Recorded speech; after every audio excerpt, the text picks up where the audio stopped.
Hi there. So I know my YouTube channel is a reptile channel and this isn't really reptile related, but I'll be using what's in here to do most of my videos from now, so I thought that would make it worthwhile doing an unboxing of this. So I've got a new camera and this is my unboxing.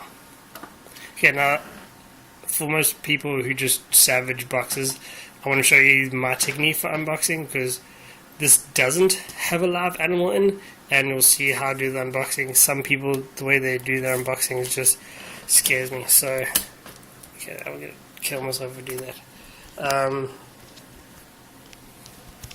Yeah. So you want to obviously snip the edges. You'll want to cut away from yourself. Okay, so that's the one side.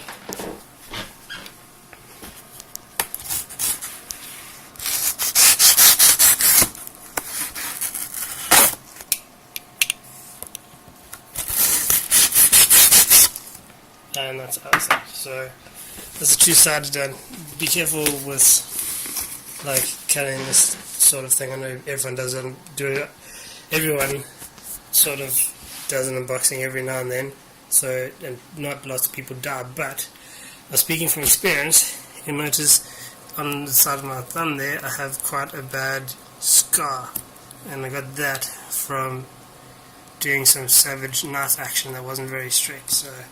Well, that wasn't very safe. So when I say be careful, you can catch yourself. I almost lost my thumb, so I know what I'm talking about.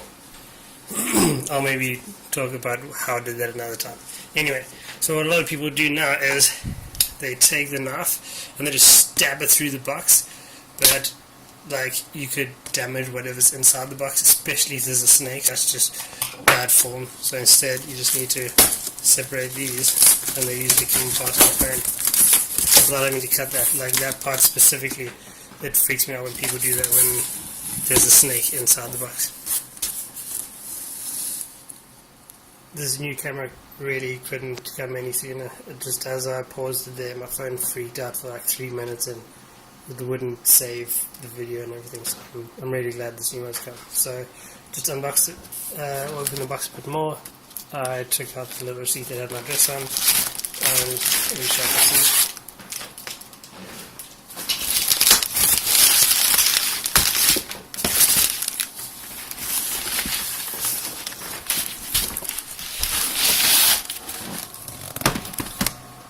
So, this is it, the Nikon D5200, or is this saying 5200 because that's not a real thing.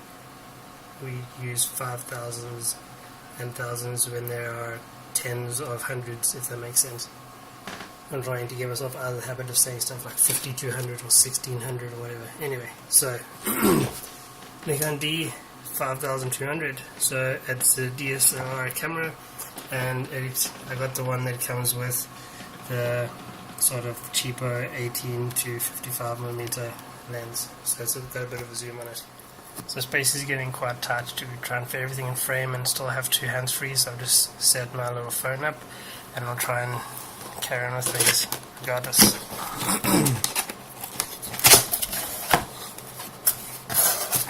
So, first thing is that go in the box.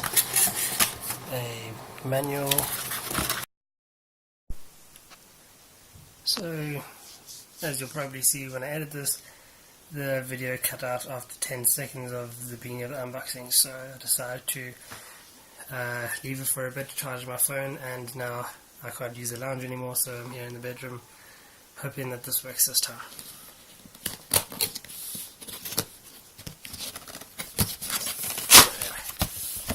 So inside are the same three boxes, and then the manual stuff, which no one looks at.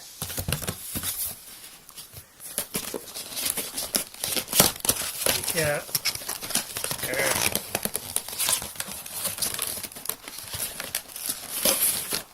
also, I don't know if you noticed the box sort of got a bit squished on the way here, so I don't know if you see that squished along the edge. But I'm sure everything inside will be fine. So, in the little box, I have a Nikon strap. I believe that's the one that connects onto each side of the camera, and then it goes around your neck. So yeah, that's the Nikon strap. These are AV cables, so the RCA on one side, and the other side has this weird little jack that goes into the camera. I don't think it uses a normal like USB or anything. I think it's like a proprietary one, but I can confirm it later on. We have the battery charger, a plug thing which I'm guessing connects to the battery charger. Let's have a look.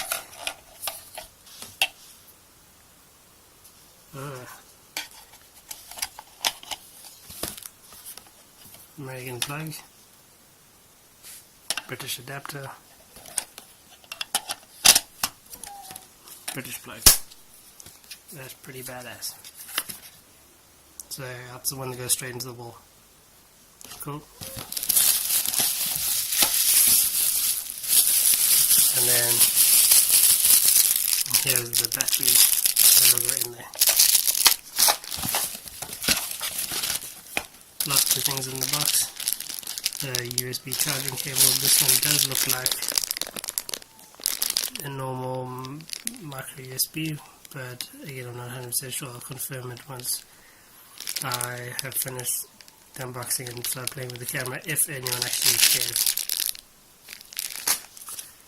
And then this last thing is a weird clip that I think goes over the viewfinder. Now for box number 2. Okay, this looks like it will be the lens.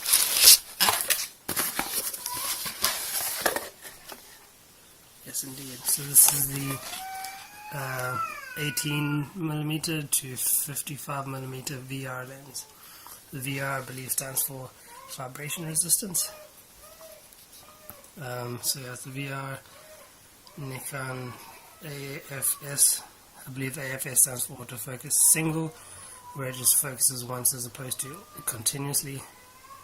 And then yeah, DX and 18-55mm, and then that's the maximum aperture for the zoomed in, which is the 5.6, and then the zoomed out, which is the 3.5. I think again this is all just from stuff that I've been taking out online while waiting for this to get here. So then that over there, 55 to 18, I believe, is the focal length, or like the zoom. So, and then over here is autofocus manual or auto, vibration resistance off or on. And then I believe you zoom by moving this main part up and down like that, and then this part at the front is, I think, the focus if you're on manual. Cool. So yeah, that's the lens. This is the sort of the standard cheaper lens that they bundle with all their starter DSLRs, and that's the one I got with it because hey, you need a lens and you can always buy more later. Might as well get used to the camera just with the cheap one. Cool. And now for the main box.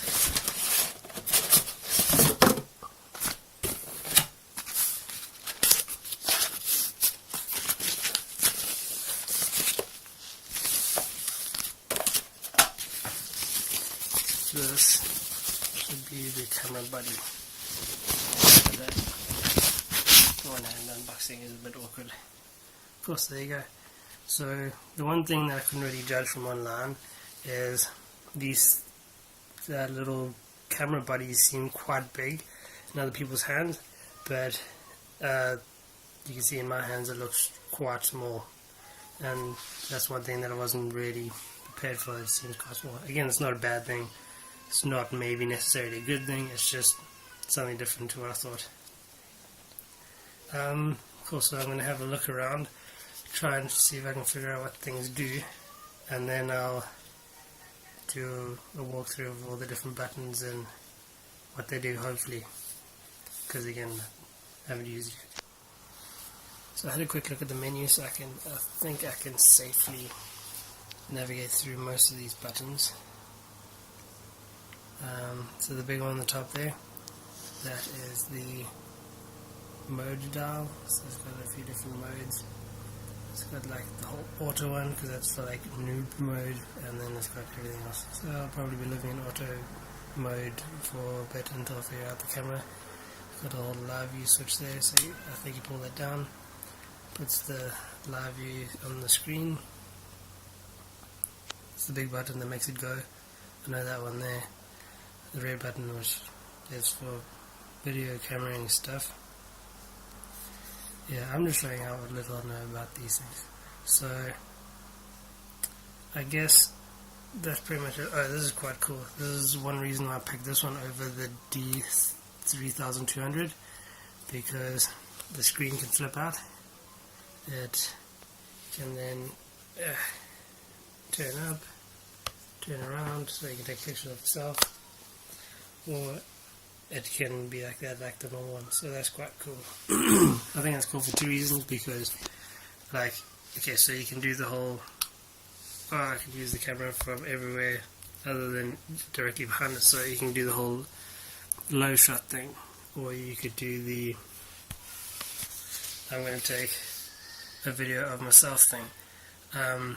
But what I think is actually the handiest is, alright, you got your camera out and stuff, let's protect the screen. Boom. Like, such a simple thing, but I think that's one of the coolest features about it. Yeah, so there's a whole bunch of other things. I'm sure there's some better reviews out there, but I'm just stoked about having this, and I'm stoked about the main reason I got this instead of like a handy cam is I don't want to use it just for YouTube. YouTube's one of the reasons I want to use it, but also I want to use it for taking pictures of my snakes. Quite keen to like take better pictures and stuff and put them on the internet, and just because photography is such a cool medium and snakes are such beautiful animals that I really want to be able to take pictures of them properly. And then also for the family and stuff, we're here away from South Africa and our family and whatnot, and we have a little boy who I'm sure you can hear in the background crying, and it's just nice to be able to take good pictures of the family and the places we go and show people back in South Africa, or just keep them for the future and not have them be crappy, grainy pictures from the phone camera. So yeah, so this is my new toy. I'll try and put another little video on the end of this, just comparing the video from my phone and from this thing, videoing some snakes and whatnot. But yeah, so that's it. So I'm just going to do a quick comparison and show you the difference between in the quality of my cell phone camera, which is what I'm using now, and then the new camera. So this is my lesser female. She's grown quite a bit since my last video, and also she's in a really useful box, as you can see there. And then my male's back there. Alright, so let's have a look through the camera. And this is using the new camera. So there's the male. Does it autofocus? Ah, you have to click the button to autofocus. That's fine. You might notice a difference in my voice on this one and the other one. This has stereo microphones, but they're built in, so I don't know how good they are. We'll be able to check after I'm done. And then this is the female. So the lens can sort of get focus on one point, and then it can make everything else behind blur, which is quite cool when you're making like cool artistic shots and whatnot. I might include a few afterwards, might not. But yeah, so that's the difference in the cameras. I'm quite chuffed with this. From what I'm seeing on the little screen here, these videos look already much better, but I suppose we'll see after editing. Anyway, so that's my new camera, and hopefully for you guys that'll mean a lot better videos and more often. So yeah, that's it guys. Cheers.